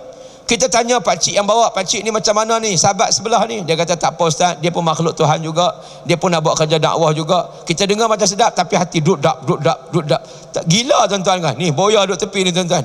Bukan bot besar, fiber, dia libas terbalik bot tadi ni. Tapi tak tuan-tuan, dia hantar kami, dia ikut kami sampai jeti, dia pun melancong pergi ke lain lah. Kita naik atas air, dia pun sama, dia tak ganggu kita. Ini antara cerita-cerita menarik sepanjang kami. Dan kita tengah siapkan surau. Surau ni lebih kurang dah hampir 90% siap. Dan kita nakkan lagi dana dan kita cari dana. Malam ni saya bawa tabung 2 tabung ni, tuan-tuan tolong bantu, tolong bagilah seikhlas mana yang mungkin, insya-Allah kita nak dirikan surau. Dan kalau ada tuan-tuan berminat untuk nak ikut saya sekali ke program tersebut, silakan. Tapi saya bagi tahulah, no hotel, no chalet, no homestay, tidur dalam kemah. Kampung yang kita pergi ni tak ada air bersih, kita buat tube well, kita gali, kita pump. Kita buat tube pump dan kita bekalkan tangki di atas untuk orang kampung boleh manfaat. Dan alhamdulillah, kampung yang kami pergi, kampung Pasir Hitam ini, baru saja kita dirikan surau yang 90% sudah pun siap. Kita nak pergi menyiapkan finishing dia yang terakhir, dan insya-Allah akan dirasmikan pada 5-6 hari bulan Ogos nanti oleh pegawai daerah di sana, insya-Allah, ataupun wakil pegawai daerah yang telah pun kita berhubung. Dan kita perlukan dana yang cukup banyak untuk misi dakwah ni, tuan-tuan. Sangat menarik. Ada satu ibu ni, makcik tua, umur 89 tahun. Tuan-tuan bayangkan, 59 tahun tak pernah jumpa elektrik. Tak pernah jumpa elektrik. 98 tahun tak pernah jumpa air bersih. Minum air parit, minum air sungai, minum air hujan. Kami pergi kampung tu, tuan-tuan, kalau nak buang air besar, tengok line clear, tak ada siapa, beraklah dalam lalang-lalang yang ada. Tinggalkan kenangan manis. Kemudian terjun sungai ataupun pergi pantai, basuhlah kalau berasa nak basuh. Tak basuh, terpulang. Sampai begitu, tuan-tuan. Alhamdulillah, bila kita pergi beberapa kali dan kita buat tube well, kami sedang menyiapkan tandas. Saya nak merayu pada tuan-tuan, kalau ada yang berminat untuk nak sumbang duit haram, duit riba, duit riba, ataupun duit yang daripada KWSP, yang KWSP telah declare 30% telah dilaporkan kepada pelaburan yang tidak patuh syariah. Maknanya tuan-tuan ambil daripada duit KWSP sebagai contoh, 30% reserve ke lain untuk kita pastikan kita beri kepada mereka-mereka yang sepatut. Yang tu kalau tak ada tempat nak bagi, sila bagi pada kami, insya-Allah kami akan uruskan. Kami nak siapkan tandas dengan harga RM12,000 untuk 3 buah tandas. 4 buah tandas RM12,000, satu tandas nilainya RM3,000. Di kampung-kampung yang tak ada tandas, boleh digunakan, dimanfaatkan oleh insan-insan yang ada. Pada pamphlet yang saya dah bagikan tadi tu, tuan-tuan, pamphlet Rahmat Care, ada nombor telefon saya di atas itu, 6919717 tu. Kalau tuan-tuan dah bank in, insya-Allah maklumkan pada kami, maklumkan pada saya, untuk kami buat rekod, tujuan rekod, kata duit ni duit tak sah taraf, duit tidak patuh syariah, untuk kami asingkan dan kami gunakan untuk tujuan-tujuan sebagaimana yang saya sebutkan. Jadi bantulah, insya-Allah, usaha-usaha dakwah yang kita buat.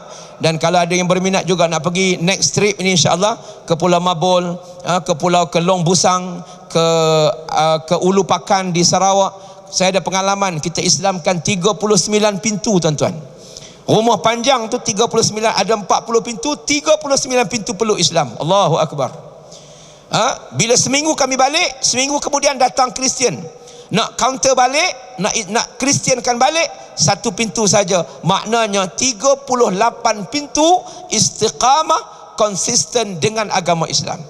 Kita ada da'i-da'i kita yang hidup dengan mereka, insya-Allah, yang telah pun kita ada hampir 100 orang da'i yang kita latih mereka, dan kita bekalkan dengan allowance RM500 sebulan. Hari ini dibiayai oleh syarikat-syarikat dan pihak bank tertentu yang biaya taja da'i-da'i kita ni RM500 sebulan. Kita ada 100 lebih RM560,000 sebulan untuk tujuan tersebut. Jadi kita merayu kepada tuan-tuan yang insya-Allah ada sedikit kelebihan daripada yang lain, ada sumbangan-sumbangan, insya-Allah tolong bantu kami, tolong bank in dalam akaun yang sudah tertera. Dan insya-Allah dalam projek yang terakhir nanti, insya-Allah terbaru juga, kami akan uruskan terjemahan Quran dalam bahasa Mandarin. Oleh kerana saya duduk dalam bidang Cina ni, tuan-tuan, jadi insya-Allah kita ni terjemahan Quran ni bukan ayat Al-Quran, ini terjemahan harfin biharfin, huruf demi huruf kita terjemah dalam bahasa Cina. Yang ni kita akan buat dalam bentuk cantik, paperback, dan kita akan hadiahkan kepada orang-orang Cina yang mungkin Abang Long boleh baca dalam bahasa Cina, kawan dengan Cina-Cina di Singapura lama, kan? Saya cuma duduk di Cina saja 6 tahun. Abang Long duduk di negara yang memang majoriti Cina, kan, mungkin boleh baca, tak apalah, yang penting kita hadiahkan kepada sesiapa saja insya-Allah. Quran ni wakaf ni kita akan buat, kemudian kita akan masuk dalam announce dalam Facebook kita insya-Allah.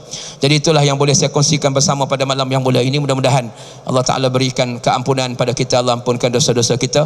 Saya nak ajak tuan-tuan sama-sama zikir munajat dengan saya insya-Allah. Kita mula dengan istighfar, kita tasbih, tahmid, takbir dan tahlil. Insya-Allah kita sudahi dengan hasbi rabbi jallallah insya-Allah. Boleh tuan-tuan? Sama-sama dengan saya insya-Allah.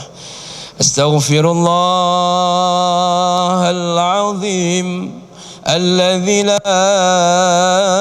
ilaha illa huwal hayyul qayyum wa atubu ilaih. Astaghfirullahal azim الذي لا إله إلا هو الحي القيوم وأتوب إليه. أستغفر الله العظيم الذي لا إله إلا هو الحي القيوم وأتوب إليه. أستغفر الله رب البرايا. أستغفر الله من الخطايا. أستغفر الله رب البرايا. أستغفر الله من الخطايا. ربي زدني علما نافعا وانفقني عملا مقبولا ووهب لي رزقا واسعا وتب علي توبة نصوحا وتب علي توبة نصوحا. أستغفر الله رب البرايا.